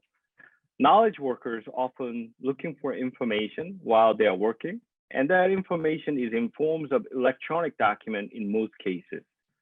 Those documents are stored and saved in various locations like PC, email, file servers, or even ECM and moving around storages and trying to locate that information can be very time-consuming process. So we have tried to adopt enterprise solutions like global search application and unified storage solutions to make things a little bit better, but it is still challenging to find the right information. As you can see from the slide, you sort of have to rely on the file naming conventions, and you will see few files are saying final, really final, or really, really final. Well, in that case, you just pick up your phone and call the person who would know which one is the right content. This is the easiest way. But during the pandemic crisis, it's not so easy to do that. So let us get back to the content virtualization again. The content virtualization is basically isolating content from the physical storage. By isolating content from the physical location, you can expect dramatic improvement in reducing redundant or trivial data generation. Also, content virtualization will allow users to execute version control everywhere. So version control and management is certainly not a new technology and has been around us for the last 30 years, I guess, but the functionality is only enabled at a certain location that check-in or check-out of documents are only working within ECM servers, meaning derivative or copies of documents are consistently or constantly created and causing management and security issues. Similar stories for content synchronization solutions. You may have used cloud storage solutions like Dropbox or OneDrive, and these solutions will provide content sync functionalities. But the content must be stored at a specific folder location. If you email or send it through a instant messenger, then forget about the content synchronization. We have also learned that without virtualizing content, virtual drive or folder is meaningless, that it would end up as another ECM creating the same problems. Now, let us review about the benefits of content virtualization. First of all, the technology can simplify the search process for knowledge workers and enhance their productivity. They can easily identify the latest version, and all information associated with the data can be presented at any time and anywhere. The content virtualization will also help reduce redundant files. When you are communicating through email or messenger or other collaboration tools, you do not have to attach or share different versions since they are virtualized, meaning less files, less copies, less storage issues, and less management issues. Using the content virtualization, the cost of storage can be reduced by dramatically reducing copies and versions of files. Well, the storage itself is not so expensive these days, but more data means more cost for managing those data in terms of governance and security. So content virtualization technology can improve the productivity of knowledge workers, reduce unnecessary data, provide an efficient working environment by maximizing the availability of information. All of this and more features of virtual content infrastructure is ideal for remote working environment.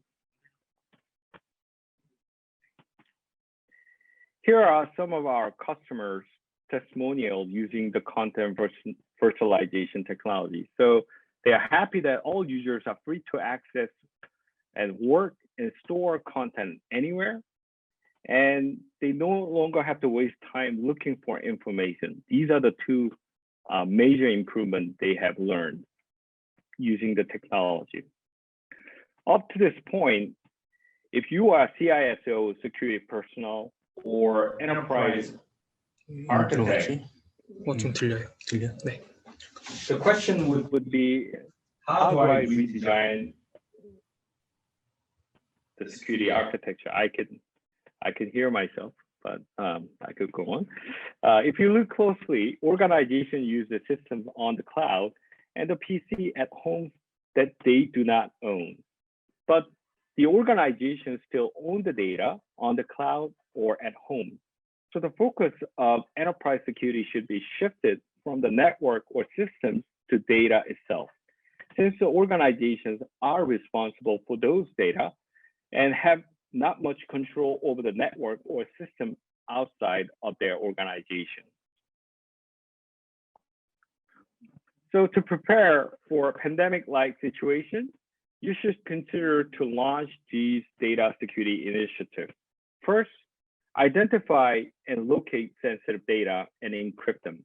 Number two, share and circulate sensitive data as encrypted and add screen watermark on the display or print watermark on printout, which includes sensitive information. Number three, enable the in-use control of highly sensitive data, meaning not just the simple encryption, but control access privileges like view, edit, print, or capture capability.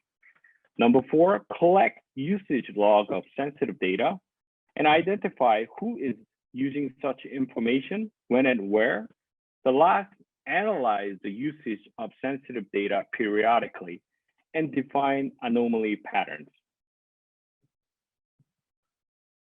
All these meaningful initiatives will help organizations to build resiliency and not only survive, but thrive through pandemic-like scenarios.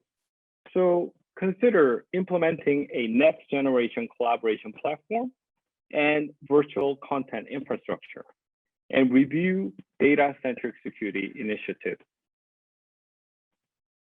This is a diagram from Gartner saying that organizations should integrate and automate customers' ecosystem, things, IoT, and IT systems using intelligence. So prepare for the next. Redesign your security architecture that are suitable for your digital transformation and implement forward-looking security strategies. My last word for the presentation is accelerate digital transformation and read through COVID-19. Thank you for joining the webinar. All right, thanks, Mr. Son. Now we have the last session left. Before we start the last session, there is one notice. The speaker changed to Mr. Hyunho Shin, researcher from Untitled Security Emergency Response Center. Mr. Shin is from Untitled Korean Information Security Company, which has over 25 years of history. Untitled developed one of the most powerful antivirus solutions globally. Mr. Shin will give a speech about cyber incident trend in Korea and global cyber threats analysis. Please give your full attention to Mr. Shin. Okay. Hello, my name is Hyunho Shin. I'm a researcher in Unlab Incorporated. And I want to tell you about malwares used in cyber threats in 2020.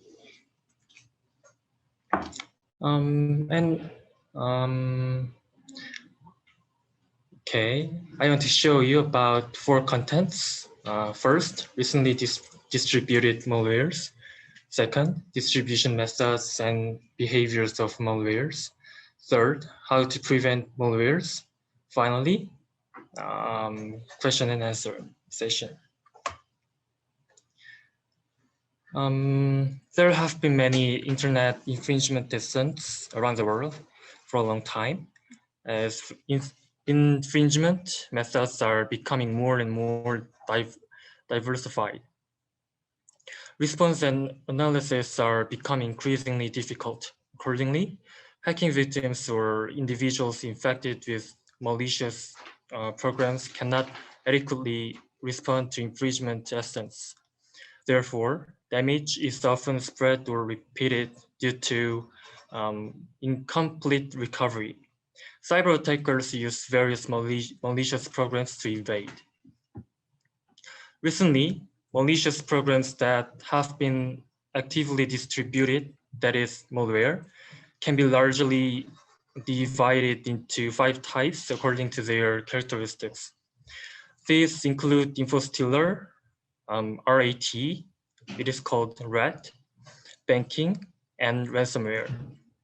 Each malware invades a specific system and then performs malicious behavior.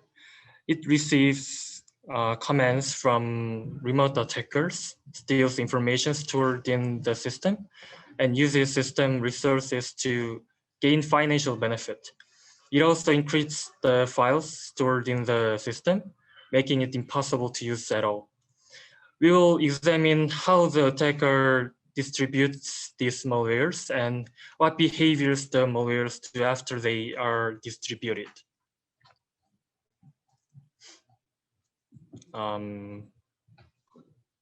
Okay, I want to tell you about distribution methods and behaviors of malwares. First is ransomware. Ransomware is one of the notorious malwares that cause fatal damage to the system. When infected by ransomware, all files stored in the system are encrypted and cannot be executed. It can be restored by using a tool that uses a decryption key owned only by an attacker. However, it is very rare that restoration is possible. It is possible to receive the decryption key by paying a certain amount to the attacker, but it is unclear whether it will be received after payment. It can be said that the purpose of the attacker spreading ransomware is money. Usually, when infected by ransomware, the extension of the file is changed to a random string.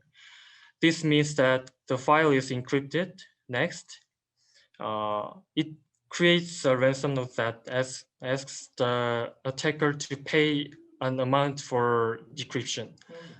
Sometimes it changes the desktop screen of the system. There are various types of ransomware and various distribution methods are adopted. I will explain the distribution method and behavior information of the 4 recently distributed ransomware. First ransomware is Avadon ransomware. Avadon ransomware is ransomware that first appeared in June of this year.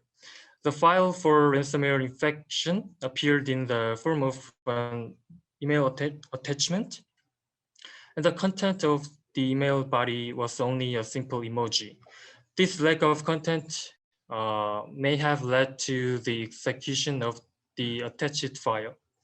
The name of the attached file is disguised as a JPG photo file, but it is actually a JavaScript file. Execute PowerShell with JavaScript code and executed PowerShell downloads a Avadon ransomware file from a specific URL. After that, the ransomware is executed and the system is infected. And a few days later, Avadon used the rig exploit kit as a distribution method. When a user accesses the vulnerable web page, it is infected with ransomware according to the conditions of EK. This is a method of downloading and executing a ransomware executable file using the Windows CMD and W script process. Afterwards, registry values are registered for persistence of infection, and backup files are deleted. This is an example of Avadon ransomware's ransom notes. Maybe I think attackers want to show to victims that your network has been infected by Avadon. Avadon is this ransomware's name, and attackers ask users to send money. Next ransomware is Wasted Locker ransomware. The creators of this ransomware are known as Evil Corp, a Russian cybercrime group. After performing an advanced persistent threat attack against a specific company, Ransomware was distributed using a penetration tool. One of the characteristics of this ransomware is that it has a command interface. An attacker can get resources from the infected system and select only specific targets to perform selective encryption. When infected with wasted locker ransomware, it typically performs 4 malicious actions. First, create a self-replica in a specific location and execute recursion. Second, perform UAC bypass if it is not executed with administrator privileges. Third, perform a file encryption process according to specific parameters. Last, delete itself after executing. Third ransomware is Markup Resumer. This ransomware was distributed in April as a file disguised as a resume. This ransomware was attached directly within the email. When you only see the extension of the attached file, you can mistake it for a document file. However, it is actually an executable file, and it is infected by ransomware when downloaded and executed. Markup ransomware, which began to reappear in August afterwards, disguised the icon of the file as that of a document file. When a file is executed and infected by ransomware, it registers an auto-run registry for persistence of infection, deletes volume shadow, and performs an encryption process. The last ransomware is named Maze. This ransomware was first discovered abroad in May 2019. Software vulnerabilities or email attachments were used for distribution. The attacker's organization is mainly based in North America, but infringements are also occurring in Europe and Korea. There are a wide variety of industries that are targeted for attack, and it is a topic of recent infringement by domestic conglomerates. The Maze group used a different method than the traditional ransomware method. Before encrypting files, they used a strategy to increase the level of threat by stealing them outside. This group threatened to release files on the internet if the conglomerates did not pay a certain amount. Afterwards, the files of the compromised conglomerates were released on the Maze's own website with only the password set. So the negotiations with the attacker seem to have collapsed. As such, there are many cases in which ransomware distribution groups posted information leaked to their own websites. Not only Maze, but also Avadon just explained. Ransomware organizations such as NAMT, Sojinokibi, DarkSide, and Club also adopted the method. Next kind of malware is banking. Certain malware steals internet users' financial information. Representatively, Emotet malware performs its function. Emotet malware is a representative malware that steals financial information. It is a common feature to infect a user's web browser and steal personal information, including user accounts. It can also steal encrypted internet communication data. Emotet is a malware that first appeared in 2014, but it is still a trend. When it first appeared, banks in Europe or the US were the targets of malware, but there are many cases of damage caused by the malware in Korea. Recently, attackers use email to spread emotet. Attach a document file containing a malicious macro to an email. In addition, an URL is inserted in the body of the email to access the website, and the document is downloaded and executed. The attacker also writes an appeal in the email asking for confirmation of something to induce. When the email recipient downloads and document and enables the malicious macro in the document, malicious behavior is initiated. Of course, there is a content that induces enable in the document. As soon as the macro is activated, malicious behavior starts, but the behavior is slightly different depending on the timing of the emotet reappearance. In a recently discovered document, a obfuscated macro code was found. When the code is executed, the PowerShell code written by the attacker is executed, and the emotet is downloaded and executed from the internet by the code. At this time, the PowerShell code is also obfuscated. When emotet is executed, conditions are created to steal financial information. The user passes financial information to the attacker without even knowing that it is infected. Next malware is about Infostiller. Infostiller malware is a malware that steals login account information of infected system and application programs such as web browser and FTP. Phonebook, LuckyBot, and Agent Tesla are examples of Infostiller malware that has recently been distributed and caused damage.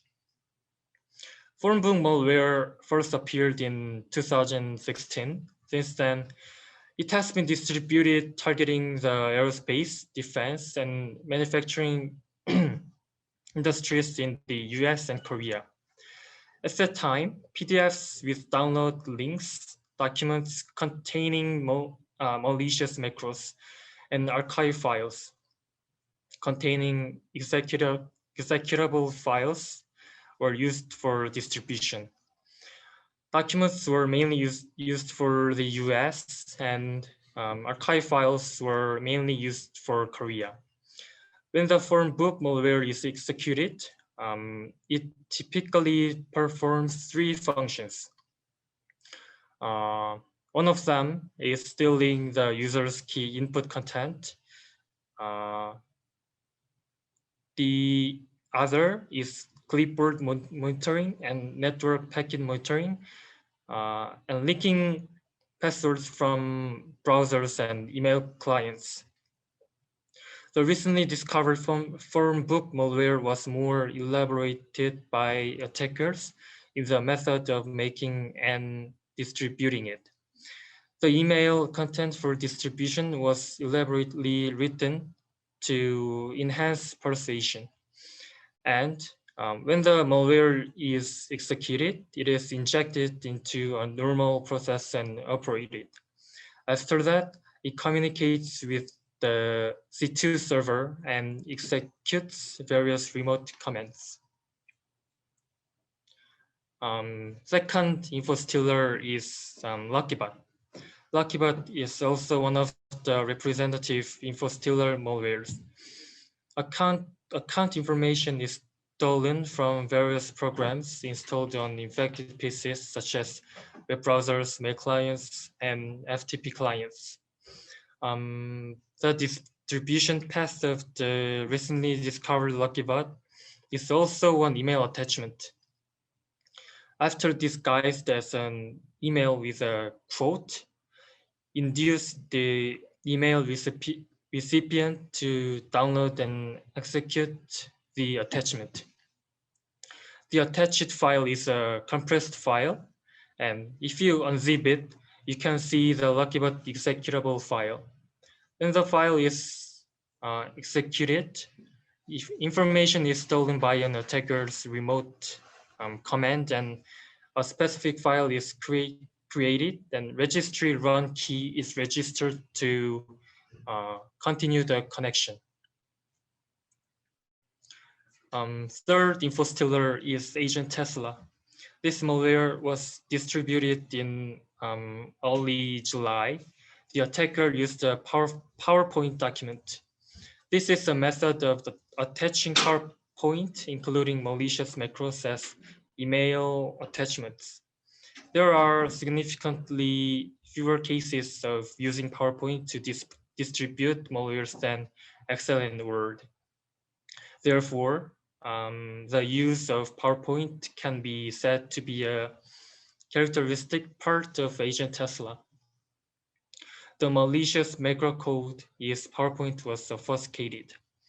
When the code is executed, it accesses the malicious URL, and the URL connects to Pastebin. Pastebin is a web application that can store text. When an attacker writes malware in Pastebin, the connected user is infected with malware. The code written by the attacker was obfuscated. When the code is executed, register the code to run PowerShell in the run key of the registry. After that, it connects to Pastebin again by PowerShell, and the code that can be obtained at this time is Agent Tesla code. The attacker has structured the code to make it difficult for antivirus programs to detect. And as we have seen, a lot of effort has been put into making the malicious behavior complex. The last infostiller is VDAR. VDAR is an information leakage malware that leaks cryptocurrency wallet information along with account information of various applications in the system. In the past, an attacker has a history of disseminating using an exploit kit, and after stealing information, it caused Markup Resumer infection. Meanwhile, VDAR recently adopted email attachments as a distribution method. It pretended to be the Korea Fair Trade Commission and made the recipients read the malware attached to the email. In addition, they asked for confirmation of the attached resume. The attached resume that camouflaged compressed file contained VDAR and empty ransomware. The attacker disguised the icon of each malware as that of a document file. Accordingly, there is high probability that the email recipient will execute the file without suspicion, and if it is executed, information leakage and ransomware infection may occur at the same time. Next kind of malware is RAT. RAT stands for Remote Administration Tool and is a malware that allows an attacker to remotely control the system. There are various types of RAT malware, among which NG-RAT infection cases have recently occurred. The NG-RAT malware, also called Bindi, was first discovered in June 2013.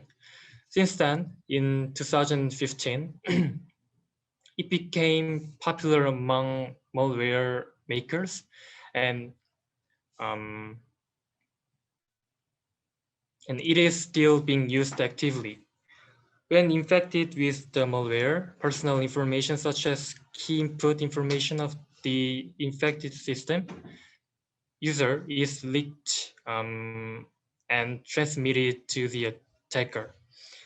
I'm sorry. Yeah, this is right screen. it also allows the attacker's commands to be executed remotely. Recently, NGRED has been found in Korea, mainly in WebHard and Torrent data sharing sites. There, they disguise themselves as normal files such as games and utilities, allowing users to download without doubt. The user thinks the file is a normal game, but in reality, the malware is also executed as the game is executed.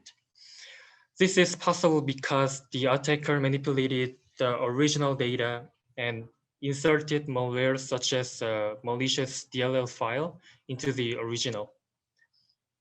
When a DLL is loaded with game execution, the DLL duplicates itself and saves it in a specific folder.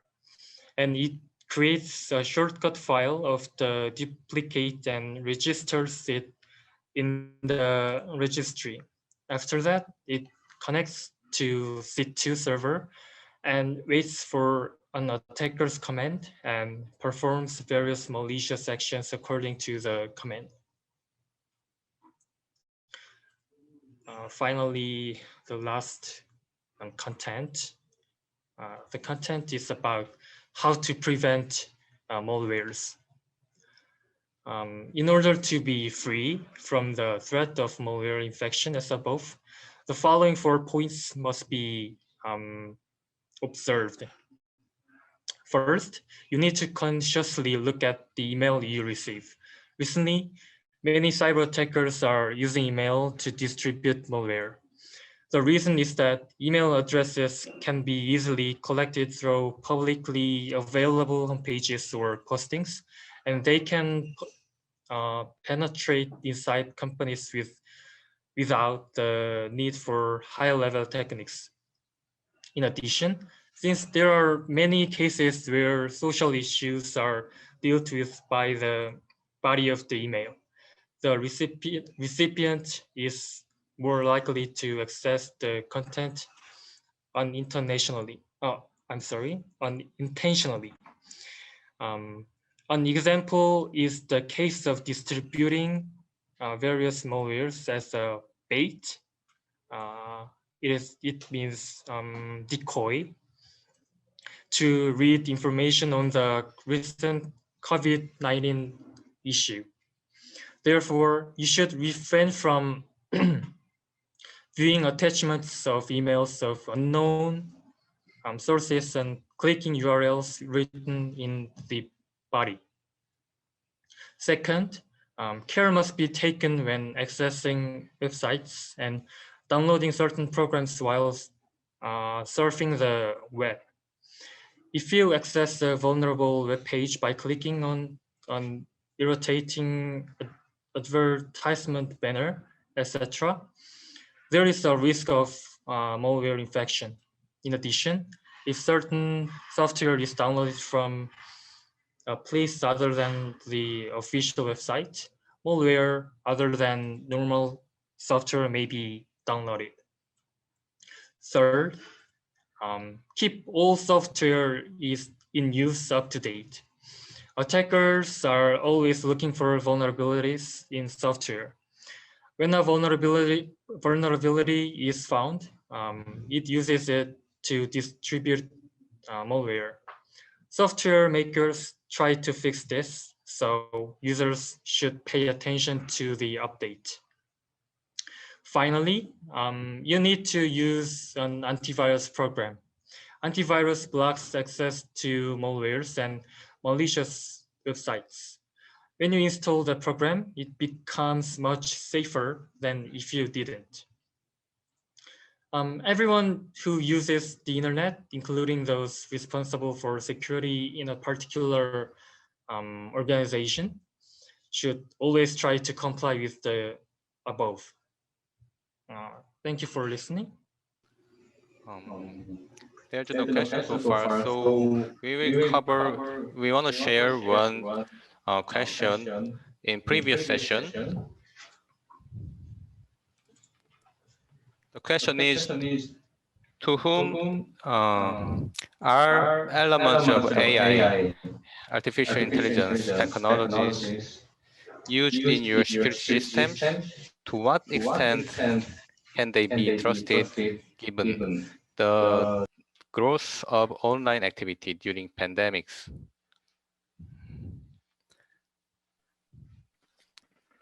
To what extent is mathematics and applied mathematics capable of realizing security at the super system level? Should we virtually work for reality based on predetermined parameters in security system? What about bots and virtual robots? Mr. Sol will cover the questions. It is quite probably quite long answer, but try to make it short. And what about getting back after the answer through the email, right? Okay, well, I could probably answer some of the questions that was mentioned in here. First of all, was there an element of artificial intelligence technology? Yes, we do have a machine learning capability, and we use AI to make a decision. First of all, FASU is actually collecting and fingerprint the user activities around the unstructured data, meaning that if you receive a sensitive Word file, or if you're opening a PowerPoint, or if you're accessing the CAD drawings files from somewhere at some locations, we are actually collecting, this user is printing what documents, and there's a sensitivity level of which level. Okay, this is classified as a secret or top secret. So we actually collect all the user activities associated with the data. How to do it? We actually embed metadata information into the data itself. So whenever where it travels, we could actually collect the usage. Once that is happened, solution can determine normal patterns of users in a specific roles or group, meaning that if you're working in an engineering department, then this guy opens up CAD file about 5 or 6 times a day in average, but he doesn't really print anything. And some user in a financial department group, this financial user is actually open spreadsheets about 20 to 30 times a day. So solution is actually creating means, okay, for this user or specific roles, this should be the average, all right? And machine learning, leveraging the machine learning, AI is creating a threshold for specific roles and groups. And if they're an engineer, he's trying to open a file more than 100 times in a day, then we could determine and know this is anomaly.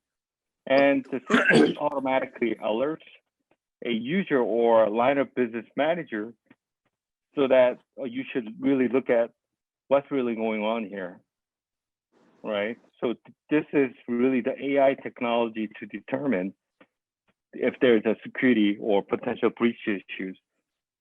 And second question, mathematics, right? We use a lot of mathematics within the solution itself, right? But super system level capable of realizing security, meaning that, I mean, we don't actually collect every single information what user is doing. The solution itself is actually collecting the meaningful information around the data itself. So if there's a spreadsheet or Word file or PowerPoint or CAD or some sort of a PDF file, more commonly used unstructured data detected. If the user action is detected, we actually collect that information, but we don't necessarily collect all the website traffic, or if a user is doing what social platform he's accessing, what site he's going in. Certainly there's different type of tools which you can do that. And of course, you could leverage SIM tools and collect all that information. And one of our customer actually done this. which is the CJ systems or CJ logistics, they actually collect all the information, even a fingerprint information for sign in, right? So if a user's credential is accessed and he's accessing a document in a location A, all of a sudden, 5 seconds later, this same user credential is being accessed in a location C. We know there's something wrong with it, right? So we collected the data usage information as well as the fingerprint information from the different security system, which is the physical security system. And we mapped each other and created, okay, there's an anomaly. There's a credential has been breached, and then there's misuse of information. So we could detect all that information. Theoretically, as you mentioned, should virtuality on the social network, collaboration platform, and every single application system, it can be very, very useful, but I think it's going to require a lot of big infrastructure and more computing powers. At some point, we'll probably get there, but as of right now, it will be kind of difficult for us to do it because I'm saying that because we've been trying to do that with the just use of unstructured data, but then just having even more information, adding to what we already have would be very, very challenging, but it's certainly a good idea and could be a next step for us. Thanks a lot, Mr. Son. Okay, the second half of the virtual workshop is almost over. I'm going to hand over microphone to Mr. Khan again for closing. Have a good day. Chong la humat. Thank you. Thank you very much, Mr. Seung, Jae Lee, and all the experts for your insight and sharing very interesting and useful information. May I now invite Ms. Hae In Song from Korea Internet Security Agency Manager for the closing remarks. Hello, my name is Hae Song. I'm manager of Global Business Team of KISA. Well, this is a great honor and very nice to see you online. Well, and first of all, I appreciate for your participation. Well, this is the first online seminar between two countries for this CASA project, but I do hope that it will be a cornerstone of cooperation in strengthening digital resilience in Kyrgyzstan. Thank you. Thank you very much. And thank you everyone for your time and participation in this conference. I'm also very happy to announce that we will be hosting another online conference on 10th of December with the cooperation of the World Bank, International Academy of CIOs, UNDP, and the National Information Security Agency, NIA. And I hope that you will also attend the conference on 10 December as well. Thank you everyone for your time, participation, and interest. Thank you all. And thank you all the distinguished speakers. Thank you and have a very nice day.